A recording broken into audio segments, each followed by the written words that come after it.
Bonjour à tous. On commence cette revue de presse par l'Algérie. Les Fennecs se sont qualifiés au bout du bout comme le rapporte DZ Foot, battant difficilement au tir au but la Côte d'Ivoire après avoir terminé la rencontre sur le score de 1 partout. L'Algérie a donc obtenu son billet pour les demi-finales de la CAN, à l'instar de la Tunisie qui a pris le meilleur sur Madagascar. Ces derniers ont été battus sèchement 3-0.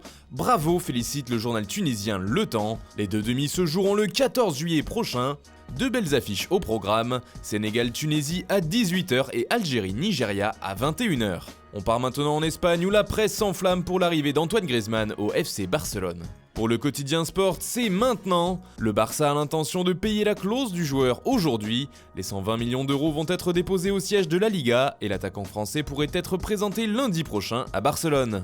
Il fait aussi la une de Mundo Deportivo. Griezmann coulé, l'appelle le journal catalan, qui précise également qu'il signera un contrat de 5 ans avec le champion d'Espagne. Et enfin, pour Marca, c'est le feuilleton qui se termine. Mais c'est bien en Italie qu'il y a le plus de mouvements sur le marché des transferts, d'abord avec l'Inter.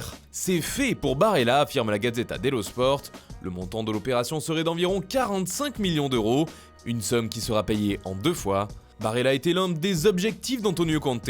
En revanche, suite au rendez-vous des dirigeants interistes avec leurs homologues de Manchester United pour Romelu Lukaku, cela pourrait se compliquer pour faire signer le buteur belge, car les Red Devils campent sur leur position et en demandent 85 millions d'euros. Et puis la Gazzetta parle aussi du cas de Ligt. Nous y sommes, affirme le quotidien. Il faut dire que le feuilleton dure depuis quelque temps déjà du côté de Turin. Il fait également la une de Tuttosport qui titre De Ligt Chiesa, voici la Juve. Le dossier du défenseur central devrait être bouclé rapidement, écrit le journal transalpin. Le tournant est attendu dans les prochaines heures. Et puis pour Chiesa, il n'y a que les Bianconeri. L'attaquant de la Viola va se confronter au propriétaire de la Fiorentina, Rocco Commisso. Federico Chiesa est aussi en couverture du Corriere dello Sport. Ça recommence, titre le quotidien italien.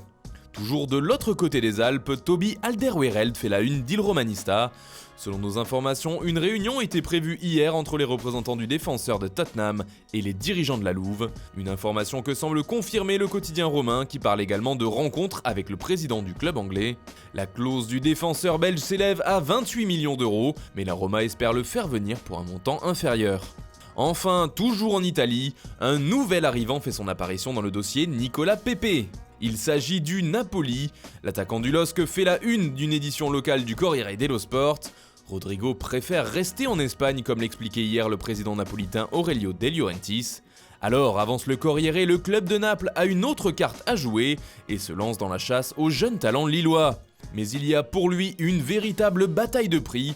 Le quotidien transalpin parle de 65 millions d'euros pour Pepe, même si le jeu des enchères pourrait faire grimper le montant du transfert encore plus haut. Voilà, c'est tout pour ce matin, bonne journée à tous, on se retrouve très vite pour une nouvelle vidéo sur Foot Mercato.